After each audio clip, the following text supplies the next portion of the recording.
মনের ইচ্ছে আর এবং জোর আছে বলেই কিন্তু আমি এত কিছু করতে পারি। ইচ্ছে না থাকলে কখনো কিন্তু সম্ভব না। মনের ইচ্ছেটাই সবথেকে বড় গুরুত্বপূর্ণ। সংসারের কাজের পাশাপাশি অন্যান্য কাজগুলো কিন্তু করার ইচ্ছে থাকার দরকার। নমস্কার সবাইকে, আমি মামনি আরেকটি নতুন ব্লগে সবাইকে স্বাগত এবং ভালোবাসা। কেন বলছি জানো তো, অনেকেই আছে সংসারে কাজ করবে আর শুয়ে ঘাটে মোবাইল দেখবে।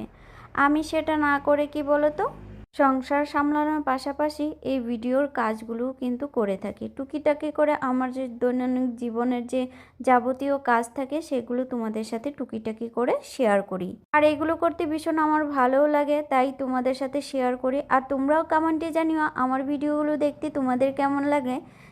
সকালবেলা ঘুম থেকে উঠে তো সংসারে বাসি কাজটা সেরে সকালের চা খেয়ে নিয়েছি। তাতানকেও কিন্তু খাইয়ে দিলাম। এখন এই যে দুপুরের রান্নাটা করতে চলে আসলাম।